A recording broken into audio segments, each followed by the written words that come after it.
Hi folks, welcome to the Midnite Show. This is Tony coming to you from New Zealand, where we didn't have an eclipse today, but I've got John Haller on the show just fairly shortly after you've had the eclipse in Ohio. So welcome, John.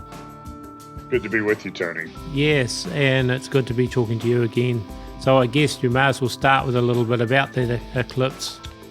Well, first of all, I remember an eclipse when I was a kid, and I'm thinking I was about 5 or 6 years old, but it was a partial eclipse. Yeah. Lived up in Northeast Ohio at that time, and I kind of remember the warning that, oh, don't look at it, you'll go blind and all that things. And I'm a kid, so I take these things seriously. Like, for example, my mother also told me, if you ever touch the radio with wet hands, you'll be electrocuted and die. And so one day I was listening to, I love baseball, so I was listening to the baseball game, and I couldn't hear it, or I wanted to turn up the volume. So I had wet hands, and I went over and turned the volume up, and I walked around the rest of the day wondering when I was going to get shocked and died. I didn't know that there was a connection between, you had to be connected to the device. And, I thought it was some kind of punishment that would come on me. But this was very cool. First of all, we saw more of our neighbors outside today than we've seen in the 4 years that we've lived in this house. And there were a lot of people. There was like a group of school guys that had walked up the road a little bit to sit out and watch it from the neighborhood, teenagers and everything. And so when the sun started to go, and we lived in the path of totality. So right, yeah.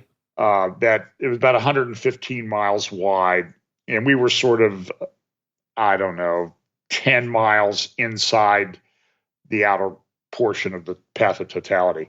And when it got to about third to half covered, and this lasted for about 2 hours total, the whole, from when the moon started covering the sun until it cleared, a lot of the dogs in the neighborhood started barking. It was very weird because I'm outside some, but I just never noticed that many dogs barking at the same time. I didn't notice anything about the birds or anything like that. But then it got totally dark for about 3 minutes. And when it's totally dark like that, you can't look at it. You're not supposed to look at it when it's coming less than totality. And it's very cool. It's like everything that you've ever seen it. And when you sort of think of first of all, I don't know if there's any other planet, moon, star in the solar system or the universe where this happens like this. Yeah. And it's really kind of a miracle. I view it as a miracle of God's creation, because the moon has to be the perfect size in the perfect spot, and the sun the perfect distance for the moon to cover all of the sun, so you can see the corona. So I think the sun is like 400 times bigger than the moon, and it's 400 times further from Earth, which makes it the perfect size for this totality to happen. Yeah. So, I'm not, I mentioned it yesterday. Look, I think it's a sign, and it's a miracle, a proof of God's creation and how he created the whole universe. I saw a great graphic where, and I don't subscribe to a flat Earth, but saw a great graphic of the star. We think of the solar system in sort of this, the sun here and everything in a plane, one plane going around. But I saw a great graphic where they had this, the sun, the star moving, and everything circulating around it. When you add all that stuff in together, it's like a miracle that an eclipse like that even happens. And so it's very cool to see the corona. And then when it starts to clear, there's like this little tiny dot of the sun that just gets like insanely bright compared to everything else. And even when it's just a sliver of the sun, it's like dusk. It's kind of a weird greenish color that you get sometimes at dusk, like before a tornado. It looks very much like if you've ever been around tornado. And we had a tornado here a few weeks ago. We had one that went about half mile to mile south of us and took like there's a golf. I don't know if I've talked to you since then or not. There's like a golf course a mile south of us, and they lost 1,000 trees in the told me tornado. that offline, but yeah. Oh, okay. Yeah. So, but this was very cool. But I was a little bit concerned sometimes in the Bible prophecy community. I try not to do this, and I probably fall prey to it myself. So I was looking at some videos the other day of a guy who's pretty well known. I won't say who it is, but every video he had up on his page was either exclusive or breaking. Every single one of them. And even one was like exclusive going to Jesus' tomb on Easter. Like there's not like thousands of people in Jerusalem that do that. Why is that an exclusive? Yeah. And so I was sort of thinking about that when I talked about this, because I think there's been some hype surrounding this. And I got a few what I would consider to be fairly hateful comments on my YouTube channel yesterday. Like, well, you're not paying attention to what God is saying. And I'm like, okay, well, so what is God saying? So, I mean, if God's saying something, then you must know. And all the answers were, well, I don't know what he's saying, but it's probably something. Maybe it's that the United States should treat Israel better. But I'm like, well, I know that already. Or maybe America needs to repent. Well, I know that. I've been talking about that for decades. Yeah. Or that there's some problems. So, I think the biggest takeaway for me is that this is proof that this just doesn't happen by accident. There is this thing, and it's predictable. There are calculators that people have found from ancients from 2500 BC that they were able to use to predict the time and place of this path of totality today. And so that's like, and it also shows that ancient man was a lot smarter than we give them credit for, because they were able to figure all this out without all the computers and things we have. So, but it's very, very cool, and it's very weird, and it's probably it's the only one I'll see in my lifetime, probably. At least in this form. Yeah, I mean, that is interesting. And there has been a lot of videos for the last quite some time, people predicting all sorts of things to do with the eclipse and the Ninevehs, and, that Jonah, preached in Nineveh and all of that. And well, the Jonah Nineveh thing is somewhat speculative, because we don't know that Jonah was there when we know there was an eclipse there back in that time frame. But we don't know. But then when people say, okay, well, now it's going over Nineveh, and Jonah preached in Nineveh, and this is a sign of the prophet Jonah, that's just not accurate biblical exegesis. It's just, I'm sorry, I just think it's hype. Yeah. So, but listen, I'm an end times Bible prophecy guy, as you know, and we've talked about this for years now. And I do think that this is a very significant time of human history to be living at. Yeah. I've said many times, when Jesus was here the first time, and the one thing we got to keep in mind is that in a Eastern Jewish mindset, prophecy is patterns. So the patterns of things that have happened will repeat themselves. It's like a prophecy of what's going to be happen. Yeah. And so the scripture itself, and so Jesus said, at his first coming, he said to his disciples, you guys should consider yourselves blessed, because the prophets long to live and see what you're seeing. And I feel the same way about the time that we live, because I really do think this is the end times. Yeah.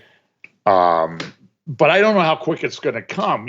My father talked about it a lot, and he's been dead for 30 years, and I'm 70 years old now. So I just think that, I consider myself blessed because I'm troubled by a lot of the things that I see. So whatever message was to come from the eclipse, I think the biggest message is God created everything. And then the other message is, yeah, maybe this is a message that we should be paying closer attention, but I don't know that you can tease any specific meaning out of the eclipse. But it is very cool thing to see. Yeah. In terms of it's a once in a lifetime thing. Yeah. Yeah. And in terms of the America needs to repent and all of that, and the things that are, well, this thing bad's going to happen and that thing bad's going to happen because, the eclipse is a foretelling of it sort of thing. But, I mean, we've already known that everything's on the cards sooner or later for America anyway, with so much that's going on. We didn't really need that to tell us that the economy is going to collapse. So, and these things are going to happen. So, well, and people say, well, you should pay attention to the fact that everything's happening at the same times. But, in my little grid that when I do a prophecy update each week, I put up a grid that says convergence, acceleration, and that type of thing. So I've known these things are coming. And look, there's a lot of things going on right now, but I've been thinking there's a lot of things going on all at once now for quite some time. And, the world has changed significantly. This is 6 months and a day after Hamas invaded Israel from Gaza. Yeah. And the world's changed. I mean, the world does seem to be on the brink. I've seen some videos, and it's sort of like this. I don't see a person ever, and then all of a sudden I see videos of them with different people all over the place. There's a lady named Annie Jacobson, and she talks about thermonuclear war and what's coming and how bad it would be. And it could be, Tony. I mean, we know that there are these prophecies that talk about substantial portions of the planet dying in a very short period of time. We just went through this Charlie Vector 019er thing, and a lot of people died. I had friends die from that, but it wasn't anything like what the Bible says is going to be coming on the earth. Yeah, and so I don't want to say, if I say I chuckled at it, that would sort of imply that I'm mocking her, because she's a very smart lady. She's really analyzed it. And a lot of what she says really rings true. But then, it's sort of like, within 3 weeks, 3 billion people will be dead, but you need to prepare for this. Well, like, how do you prepare for that? I think God will protect people and bring some. The other thing I've kind of looked at over these years is there's and I think this is something that God's put into humanity through creation. There's a tremendous ability of humans to survive some really bad stuff. So, the war in Gaza is terrible. I mean, it's hard on the people that live there. Yeah. But, and everybody complains it's a genocide, which is a complete fabrication, I guess is the best way to say it. And so, so let's say that they're accurate and 30,000 people have died, but it's out of like 2.3 million people. So it's not a huge percentage, even with all the destruction. You got to feel sorry for the people of Gaza in one level, but and I do, because there are obviously some people that are innocent there. But on the other hand, as a population, they seem to be backing Hamas really overall. And then you look at the other countries around about, and they aren't really doing anything to help, are they? They're not. Egypt and Jordan and these other countries, they're not actually saying, well, look, here come refugees, we can have you here. I mean, they're basically shutting them in as well. So no, it's interesting. They're Islamic countries. Yeah. They're ethnic Arabs. At which are the so-called Palestinians are right. Arabs. But nobody around them will take them. Yeah. And that's interesting. So a number of years ago, I don't know if we want to get into this, but I went to a Christ at the Checkpoint conference. Now, Christ at the Checkpoint comes out of Bethlehem Bible College. It's very pro-Palestinian, anti-Israel, that type of thing. So, and it's like why do I read the New York Times and Washington Post and stuff? I kind of have the what was that guy's name? Cal Thomas. Cal Thomas used to say, well, I read every morning I get up and I read the Bible, then I read the New York Times and Washington Post because I want to find what, the sides of good and evil are thinking. And I get the good from the Bible, I get the evil from the New York Times and Washington Post. And I think there's some accuracy to that. So I went to the conference, because I knew I wouldn't agree with them. And it just so happened there was a Palestinian doctor from Gaza. Now, he's an oncologist, very, very intelligent guy, lives in Toronto now, or at least 5-6 years ago, and went to this conference he did. And he had lost 3 daughters and a niece or 2 in an explosion in Gaza. And I've looked it up, and it's well documented. He wasn't making it up, and he was one of the featured speaker at the conference. And I just happened to be sitting next to him at dinner. And so I asked him, I said, so, doctor, I've seen, pictures of Gaza, and it looks, in some respects, it looks horrible.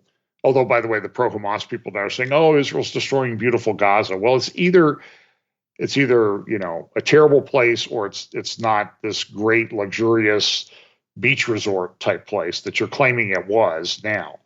You're not very consistent. But I said, but look, it looks like it's very difficult. And I said, I when I was in Israel last year, I went up and I was in Nablus, where there's a giant Palestinian refugee camp.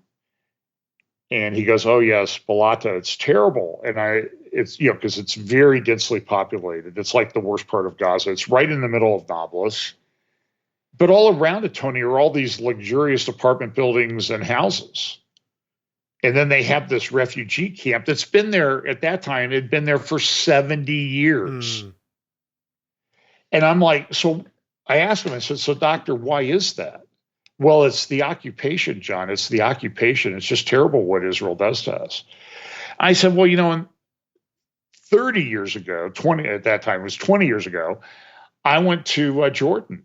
And I noticed these same refugee camps in Jordan.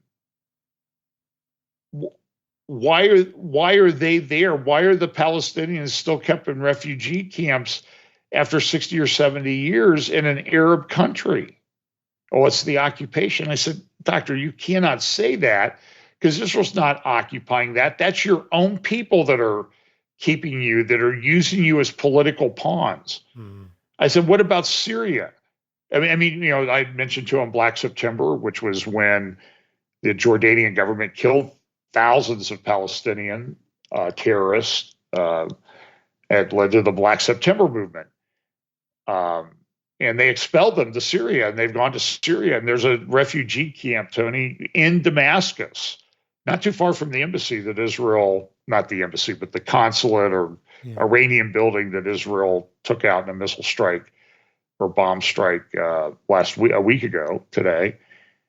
And I said, in Yarmouk, it's called, and it's one of the most densely populated, it's a terrible place, but it's in Syria, and it's an Arab country, and the leader of Syria is Arab. Why is it still there after 70 years? Now, by the way, it's not there right now because during the Syrian civil war, it was a Sunni Muslim place, and Assad regime, with the help of the Russians, just bombed the Sunni areas of Damascus and Syria to smithereens, Aleppo, Dara, all these different places, to get people to leave. They didn't have a place to leave, and they did that to Yarmouk.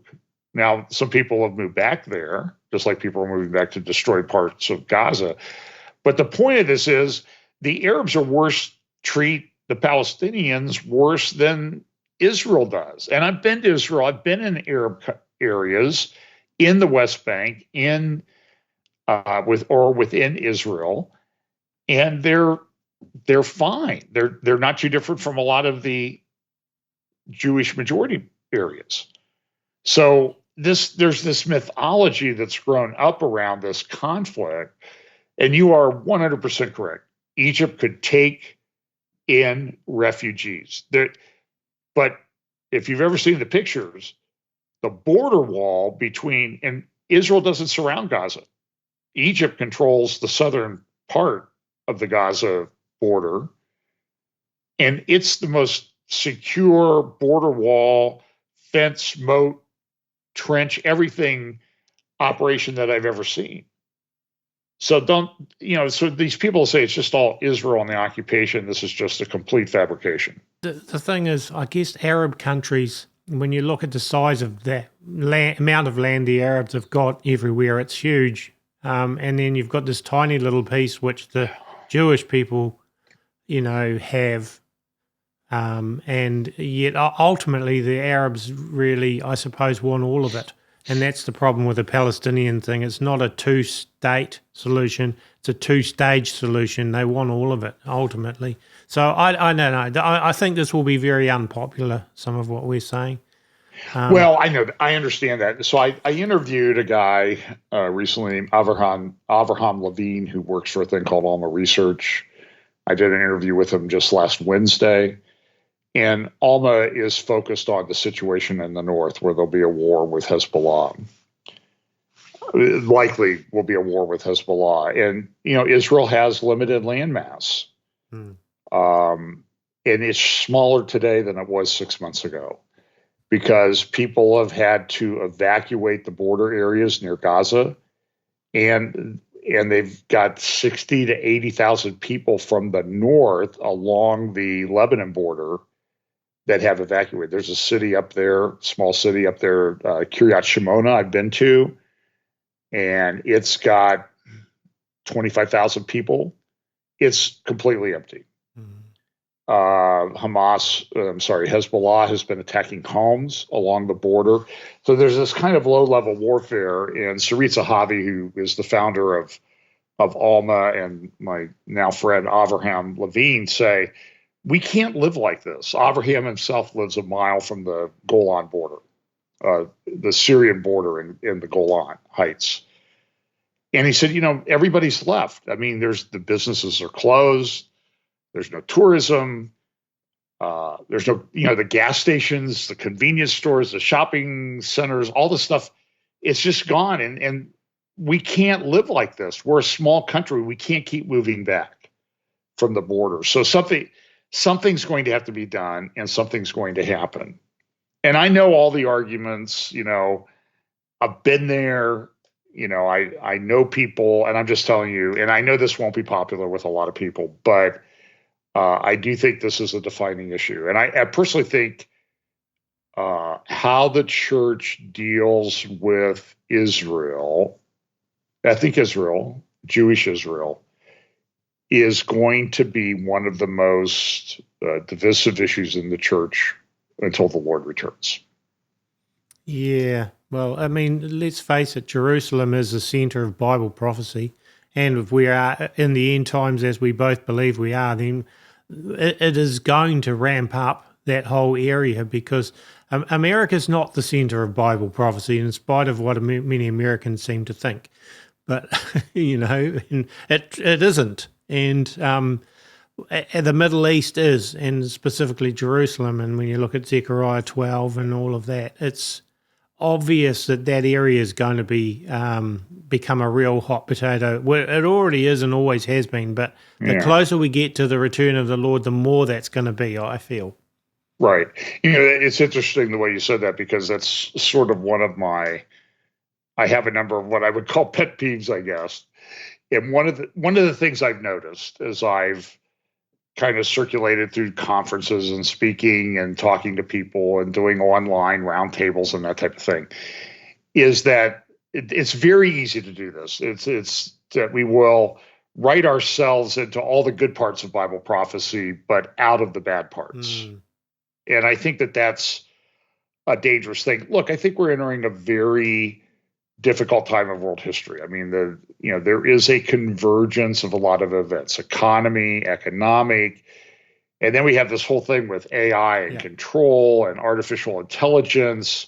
I'm going to be doing a roundtable on Wednesday night on that with some other guys, and it's Tony, if I didn't know the Lord, it would be very stressful. I mean, I live a pretty normal life, okay? But I see a lot of things going on around, and I see here in America the destruction of the commercial real estate market that's not been priced into the banking system yet. And when it does, I don't know what's going to happen. I know there's going to be bank failures, and then that's going to ripple through the economy. Now, they've been very clever about how they've gotten around that. But they're only getting around it until they're ready to collapse it. That's what my thinking is. I mean, until when they have this system that they want ready, then they'll allow it all to fall over, and it'll be a collapse like we've never seen. I think the Great Depression will look like a picnic compared to what's coming. But I think you're right. Yeah, we could talk for hours about that. We could, but they've just got to get their pieces in play first, because the whole system was always set up to fail, and it will when they're ready, and that's going to be when things are really going to get really bad. And I don't know how far away that is, but my feeling is it's not too far. They put a lot of things in place, Tony, and the whole control with censorship and this nonsense about disinformation, misinformation, malinformation, and we see there's a guy in America who's really sort of putting everything together. His name is Mike Benz, and I can't remember what his Twitter handle is. He's phenomenal the way he's put. I've seen bits and pieces of this, but this guy kind of collects it all together in one place. And we're entering a very, I think, a dark period of totalitarian control of everything. They want to control everything that we see and think and say. I don't know if you've been looking, John, at the advances recently in just the humanoid robots. And you start thinking about Terminator and just in the last little while, I mean, even Atlas, the Boston Dynamics robot, now it's got a much more dexterous hand, and the things that robot can do, and that's only one out of a whole lot of them. But it doesn't matter what they tell you that they won't be used to weaponize. I can just see when these things are ready, they'll weaponize them, and AI combined with robots, there won't be any sympathy. You can't reason with them. There's an article in a magazine that I normally wouldn't recommend it, just because I think they're a bunch of left-wing lunatics. But they did take an assessment of what, for example, Israel is doing using AI and computers and stuff to develop targeting of people in Gaza. And listen, I would expect Israel to do it. I expect my government to do it, your government to do it if they were in a situation like this, because it's densely populated. In Israel, say what you will, Israel has the kill ratio of civilians to military people in Gaza is the lowest ratio of any war in human history. It's just a unassailable fact. Go follow John Spencer from West Point, who's been speaking out quite a bit about it on a lot of different podcasts. But this article had a thing about AI being used by Israel to develop targets in Gaza, and that it could very easily, and I think they were trying to make the case that it has gone the wrong way. It's gone too far. And I can't say that certainly I've been pretty clear that I support Israel in this war, but there are things that are happening that concern me. I think that a friend of mine, Seth Frantzman, wrote a book on drones. There's a lot of development of drone technology. Russia and Iran are getting together over drone technology, missile technology, targeting technology, and it's changing warfare. You can argue about who's right or wrong in Ukraine and Russia, but Ukraine has done better than people thought, mainly because they've been using, through a company called Palantir, who was a featured speaker at Davos a year ago in 2023. They've been using that Palantir technology to really hold off a much larger, better equipped army from Russia. And they've been doing that in Ukraine. And it's changing the way warfare is fought, but it's changing the way of warfare is being fought in a way that I don't think any of us like, regardless of who we support in a war. It's troubling. And when you talk to the military guys in the US, they go, yeah, we do it too. Well, if we're doing it, Iran's doing it, Russia's doing it, and what's the next big world war going to look like? Well, don't forget China too, the development of AI and robotics in China. And the communist regime in China doesn't have a lot of sympathy for outsiders either. So, no, in the robotic thing, they kind of said when it was starting, oh, we're never going to use robots for that. Oh, really? Yeah. And they already are, and it's very concerning. I saw an interview. I meant to play the clip yesterday, and I forgot. I was preparing my presentation. I'd worked all day Friday, all day Saturday, and a few hours on Sunday morning early. And about 6 a.m., this notice pops up. PowerPoint crashed. Click here to restore the work that was where you were. And I clicked on it, and all I got was a blank white slide. So I had lost like 25 hours of work, just evaporated. And I have to speak in about 3 hours. So I was kind of scrambling. But I saw an interview with a guy. So technology doesn't always work. And when they're using it to try to kill people, that's also very concerning. Yeah. But Tucker Carlson was interviewing a guy. I cannot remember it. It's a recent interview of his. And he was talking about, well, it seems like you don't think you're going to die. And he goes, I'm not, well, do you think that God likes that? And he goes, I don't care, and this is a big tech guy. And then he says, if there wasn't a God, I would create him. And there's this sort of religious techno cult that's developed among a lot of these elites. That's very concerning. Yeah. And and look, you'll talk to them and they'll say, well, we're bringing in this great age of light and human development and all this stuff. We're the people of the day, or we think of them as dark, but they think of themselves as the great light, the great new age that's coming, and that's concerning. So I don't know what I know. The Lord will return and wrap this up. I titled my thing yesterday, Towers of Babblers, because you have all these people saying just crazy stuff that are involved in our governments and tech and business at these forums like the World Economic Forum. By the way, Tony, can I give you a little sort of what I think is some inside information? Yeah. Go for it. I get contacted by people that are involved in these industries. And by the way, you should pray for other people, because there are Christians that are working in AI. They've been involved in the tech business for a long time. And I'm kind of glad that they are, because maybe they'll kind of hold things back a little bit, like the little Dutch boy putting his finger in the dike to hold back the flood.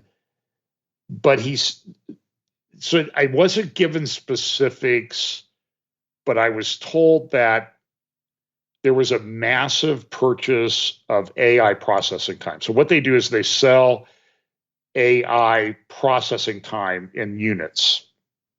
And somebody came in and bought, like by a factor of more than 4 times, the most processing time that anybody had ever seen. And it shocked the industry. Now, I wasn't told who it was, but I can kind of put 2 and 2 together. And by the way, they had to devote like a whole these giant data processing and server farms that we see popping up all over. I mean, they're all over around here in Central Ohio. They had to devote like whole data centers to this purchase. It was the World Economic Forum, as best as I can figure out, that bought that. Now, why are they buying all of that artificial intelligence processing time? Or even if it's not them, why is somebody buying that much processing time for AI? Somebody's got much. By the way, the biggest company in AI is Microsoft. by far. It's not NVIDIA. NVIDIA is doing the chip part, sort of the back processing office. But Microsoft is the biggest. And other people have talked to me that are involved in AI, and they said, listen, what you think is going on is nothing compared to what's really going on and where they're going. And I think you know that. I know that. I think everybody who's involved with Bible prophecy knows that. And so the question then is, what do we do? I guess that's the ultimate question. One is you got to make sure you're right with the Lord, that you're saved, that you've accepted God's free gift of salvation through the work of Jesus Christ on the cross. But then I think you got to be careful with what you do, because all of this digital stuff, Tony, I just think it's a way to enslave humanity. And I think it's what a lot of people have wanted to do for a very long time. And they've been planning it. They've been working on it. I'm going to have Patrick Wood on our roundtable on Wednesday, who has studied technology for many years. And this is where it's going. And now they have the technology backbone to do what they think. And it has a very techno-religious, cult-like aspect to it. Well, Adolf Hitler or Joseph Stalin would have been rubbing their hands and salivating if they had the technology that we have now with their totalitarian goals, So it's only a matter of time till somebody else steps up like that. The Antichrist, once the technology is fully in place, I believe, and they've collapsed the current system, it'll be ripe for somebody, that type of person to come along, and this time around they will have far, far more technology behind them. So the Bible prophecy could never have been fulfilled in World War II or whatever, the mark of the beast and all of that. But now the technology is there to actually do it, and I don't think it can be too far away. I mean, I'm not predicting exactly when this will come to place, but I don't think it's going to take too many more years before they have it all there and ready. So I think we can finish up with this though, is that Patrick Wood said when I heard him on an interview earlier this year, or maybe I don't know, recently, and he said, look, when this last period of history starts to unfold, as the prophets have told us, we're not going to get to the part where the Antichrist identifies himself and reveals himself for who he is.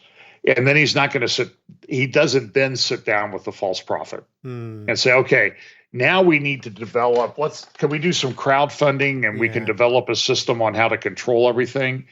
He's going to say, okay, now he's going to rise to power very quickly. And then he's going to just say, okay, we have this backbone, we have this system, let's just flip the switch. Yeah. I think that's how it's going to go. Yep. All right. Well, thanks, John. It's been another interesting discussion. And thanks for coming back on the show again. Always love to do it, Tony. Cheers. Thanks, John. Thanks. God bless. Thanks. And folks, don't forget our website is aminutemidnight.com. Please subscribe to us there. And also, we do run 100% by donations. Thank you for the people that do help support us. And if anyone else would like to donate to A Minute to Midnight, it's always appreciated. And you can do that at aminutemidnight.com. God bless, and God willing, we'll be back with another show in a few days' time.